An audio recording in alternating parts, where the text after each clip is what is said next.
Hello learners, welcome to today's session. Today's topic is about air pollution. How can we mitigate air pollution? So this topic is related to the course MEV 015, that is Environmental Pollution Control and Management. This course is a part of MSc Environmental Sciences program and also MA in Environmental Studies program. Learners, you are very well aware of the fact that air pollution is a serious concern. Because of the poor air quality, there are health hazards, there are environmental risks. And we know that India has the maximum number of the polluted cities of the world. Because of the various sources, the air is getting polluted. But in today's session, we will know that how we can reduce the impact of air pollution. What are the steps which can be taken to mitigate the air pollution?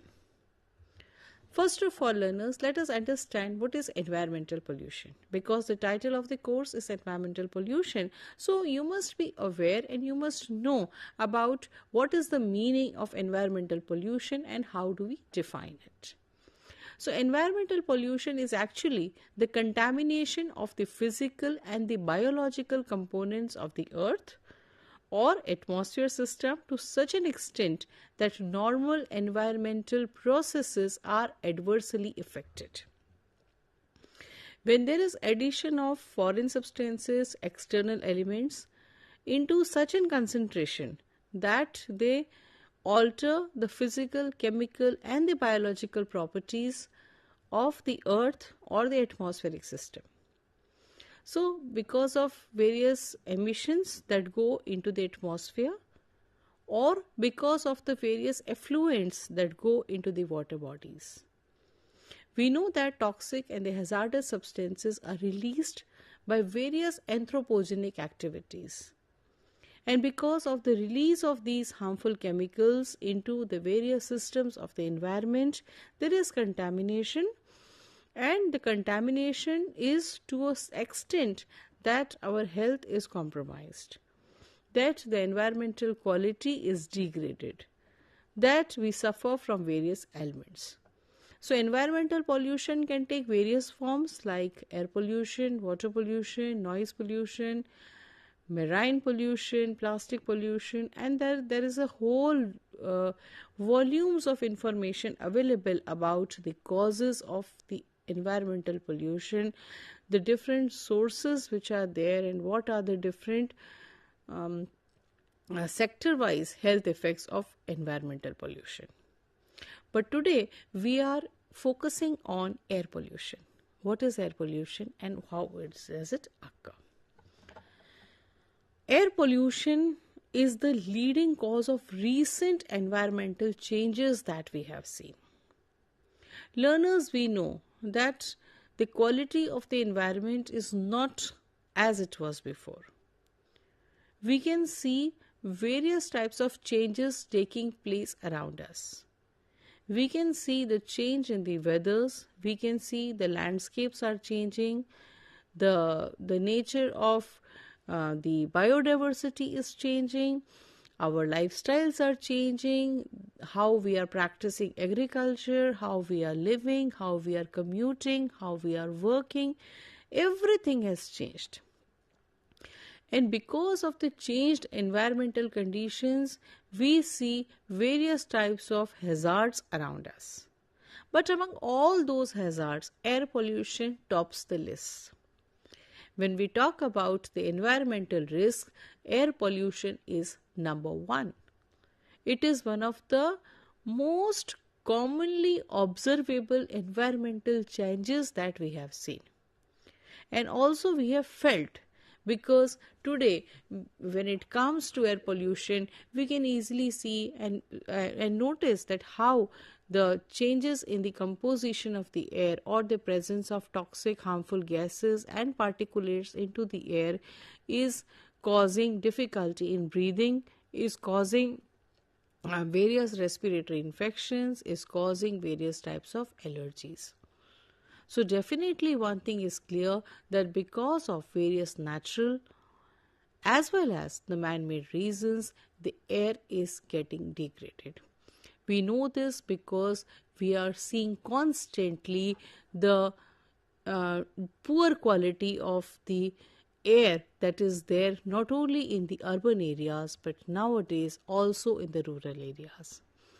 And another thing is also very clear, that is also changes according to the seasons. There are certain times of the year when the quality of the air is very, very poor.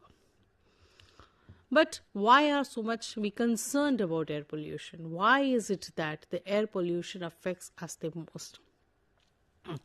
One of the important concern about air pollution is that there are increasing health risks. It affects us directly. It causes acute to chronic symptoms. You may experience difficulty in breathing, or there may be coughing, sneezing, irritation in the eyes, or some kind of discomfort when the air is polluted. These are some of the short-term effects of the air pollutants which they are causing, but in the long term we can see that we are constantly, if we are inhaling the harmful gases and particles into the atmosphere, it may cause cancers, it may cause various serious types of ailments. So why we are so much bothered and affected by air pollution is because of the fact that there are direct health risks. Another thing is that there is a climate change and associated threats. Learners, you must be very well aware about the phenomena of the climate change taking place, which is leading to weather extremes, which is leading to increased frequency of the disasters and other types of calamities, we can say. Why is it related to air pollution? Is because the release of the greenhouse gases, which comprises of the carbon dioxide gas, the methane gas, which is coming from the fossil fuel burning. The fossil fuels, when burnt, they release the harmful gases, and therefore climate change phenomena, greenhouse effect, global warming, ozone layer depletion, acid rain, these are some of the important climate change related phenomena which are occurring today.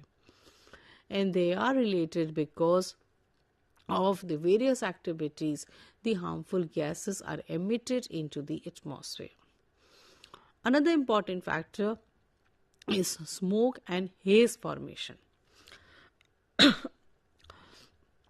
Learners, you must have experienced that during the spells of winter, if you are living in those places where there is a drop in the temperature and reduced wind speed during winters, there is a smog formation. The visibility is very, very poor, which causes various types of ailments, which interferes with the normal working. So formation of the smog, formation of the haze in the lower layers of the atmosphere is also one of the serious concern. And one of the most important concern related to air pollution is that air shed is one. You cannot distinguish, you cannot set boundaries for the air in the space. If a region is polluted, definitely the pollutants will move from one place to another.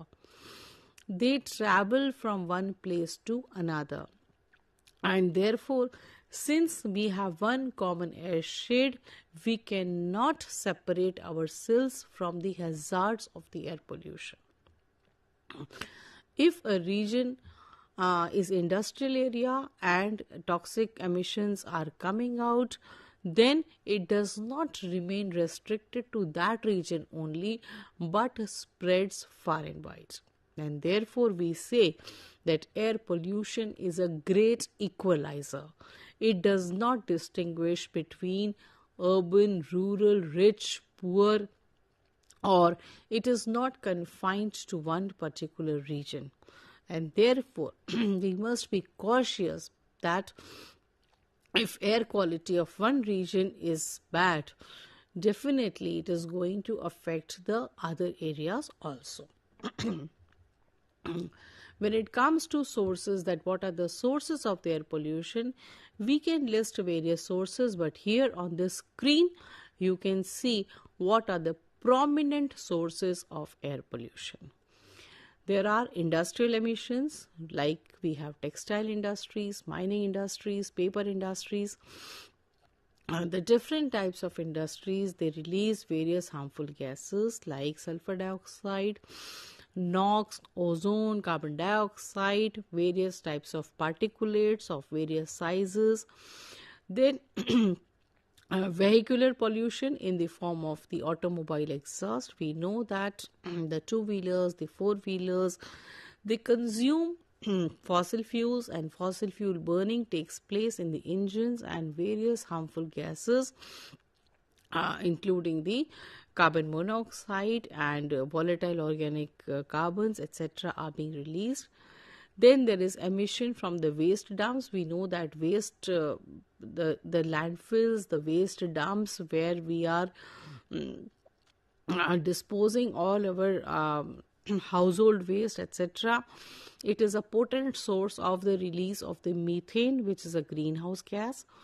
Crop residue burning, it is one of the agricultural cause of the air pollution, that because of such activities, the organic matter, that is the crops which are the organic matter, they are burnt and they release various types of harmful gases into the atmosphere and contributes to the air pollution at a much larger scale. Then there is a construction activities going on, like dust, various types of gases like NOx.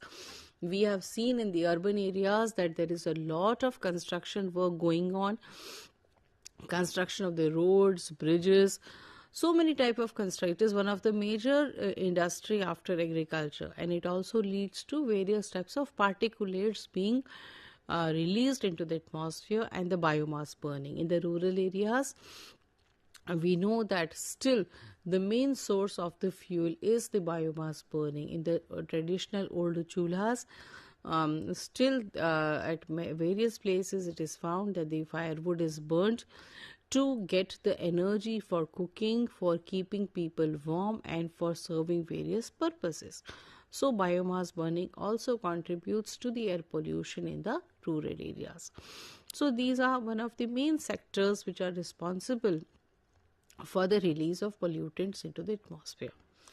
So when it comes to mitigating air pollution, we have to see that what are the main sectors and what could possibly be done, sector-wise reforms, what could be brought about, so that we are able to minimize the number of pollutants which are entering the airstream. So whenever we talk about the mitigation measures, we will see now that there is no one rule, or there is no one step which could be taken for all the types of the sources.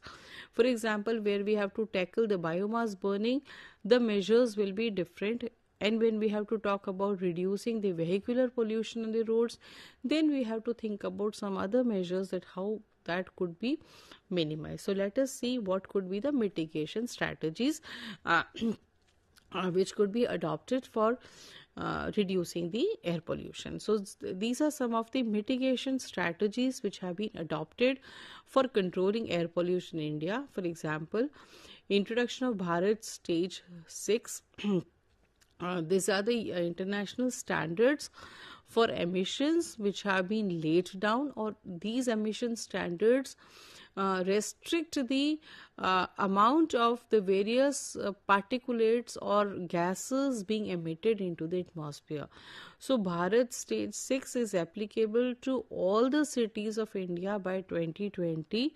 It is applicable, and it controls that all the vehicles, you must be aware that vehicles have to comply with the Bharat Stage 6 norms, which give us the characteristics of the fuel which can be used, and which sets the standards for the various types of emissions which are going on. Another is a measure which has been taken is Graded Response Action Plan, GRAP. You must have heard about the GRAP and the GRAP guidelines which come during winter, especially if we talk about Delhi. So GRAP is Graded Response. We look at the condition of the air, we look at the air quality index, and accordingly this is the graded one, which shows that one by one, step by step, of what measures have to be taken so as to keep in check the quality of the air. For example, we will see in some slides that how it works. You must have heard about when it comes to GRAP stage 4, then all the schools are closed, no outdoor activities permitted. While in the GRAP stage 1, it is like that construction activities should be stopped at specific sites. Or you must have seen that watering of the roads and use of sprinklers is done so as to settle the dust which is coming from the various sources. So this is one of the measure. Pradhan Mantri Ujjwala Yojana is one of the measures which makes an attempt to provide clean fuels in the rural area so that there is no biomass burning taking place, and so that we are able to control and check the air quality in the rural areas also. And National Clean Air Program, which is one of the ambitious program which has set out the targets for reducing the emissions below 20 to 30% reduced by 2024 as it was there in 2017. So this is the National Clean Air Program, which has certain targets, which has certain guidelines, which has been set up by the government of India. So these are some of the main steps. Now, when it comes to, if we look at the historical timeline of air pollution in India, and particularly air pollution, if we see, so there was the time in 1996 where the air quality was very, very poor. At that time, we were relying mostly on the petrol and diesel, and thereafter, these are the first stage of reforms which took place from 1996 to 2002. And during these times, there was a stage of where poor quality of the diesel was used in buses, trucks, and the two-wheelers, four-wheelers. Then there was the use of the improved diesel. Then CNG came in the Euro stage 4, and now we are talking about the use of hydrogen in the various as an energy fuel. So these were the generation, and at that time CNG, the compressed natural gas, was introduced. Which is a savior because it drastically reduced the air pollution in Delhi. So there were the times where before 2002, the air quality was severe category. There was lot of respiratory and eye irritation type issues happening to the people. But with the introduction of the CNG which came, so there was a change. After this, now today in 2015-16, again we witnessed is the severe kind of air pollution in Delhi NCR region. So after so many years, again there is a change in the fuel. There is an increased burden of the vehicles on the roads. There is more of burning of the waste taking place. There is increasing in the construction activities taking place, and now therefore this is the time where the second generation reforms were introduced. And the second generation of the reforms, now we are looking at this because, and therefore in 2014 the air quality index was developed, and you must be knowing about AQI, which is a very common term in usage nowadays. So air quality index refers to the quality of the air at certain place, and it measures 8 pollutants like carbon monoxide and NOx and sulfur dioxide, lead, ammonia, particulate matter 2.5, particulate matter 10. So after measuring all the pollutants at a certain specific sites, we calculate the air quality index. And you must be reading, you must be knowing about the air quality, and you must be curious to know that what is the AQI of your place where you are living. So AQI gives us the measure, and unless and until we do not have the measure, it is very difficult to control the air pollution or any type of pollution. So air quality index ranges from 50 to 300 degree 300. The scale is like that. So when the AQI is between 0 to 50, we say that the air quality is good. But when it crosses the 200 mark, we say that it is now in the severe category. And because of in cities also, we observe that various initiatives the government takes place when the AQI crosses a certain level. Then more number of monitoring stations. The air quality is poor in the tier 2 cities also, in sometimes the villages also, but the only thing is that there are no monitoring stations. So there is a need for more monitoring stations so that we are actually able to check the quality of the air. Many a times it happens that we feel and we assume that the quality of the air is bad only in the metropolitan cities. However, it is not so. So therefore now there is a requirement of more monitoring stations to be set up so that we are able to monitor the real time presence of the various pollutants and we can know that what is the quality of the air. Graded action response plan, as I mentioned, it was introduced in 2017 and it is one of the it is not a preventive, but actually it is a kind of a act when the pollution occurs. So there while we talk about mitigating air pollution, basically there are two types of things which should work. One is like how we can prevent. So preventive actions are like going for afforestation or going for public transport or minimizing certain activities or making more and more use of the non-renewable sources of the energy. However, there are certain actions which are done as a check against air pollution. So graded action response plans is actually where the pollution has already occurred, then how you can plan certain steps. And the comprehensive action plan, that is CAP, which has been notified in 2018. So by the efforts of the government, by the efforts of researchers and scientists, we are continuously looking at the quality of the air and we are making all measures to see that how we can reduce air quality. And as it is just now we were discussing about the National Clean Air Program. So this is the program which has been launched in 2018 and it has set the targets for 122 cities of India, and 122 cities the target is that the particulate pollution, particularly you must be aware that air pollution is the result of gaseous as well as the particulate pollution.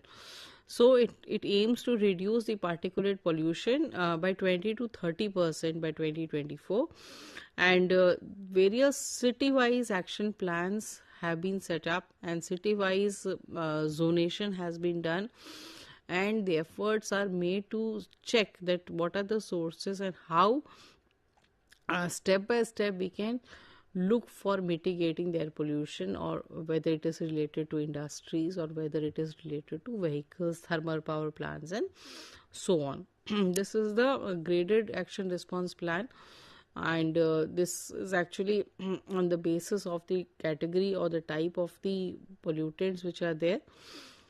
This is the Euro stages, which we were talking about just now, that how and when the major standards have been set for the vehicles and for the various emissions which are being released. And one of the important factors is how we can reduce the vehicular pollution, because our cities are choked with the vehicles, four-wheelers and all, and they contribute immensely towards air pollution. So how we can check vehicular pollution or automobile exhaust?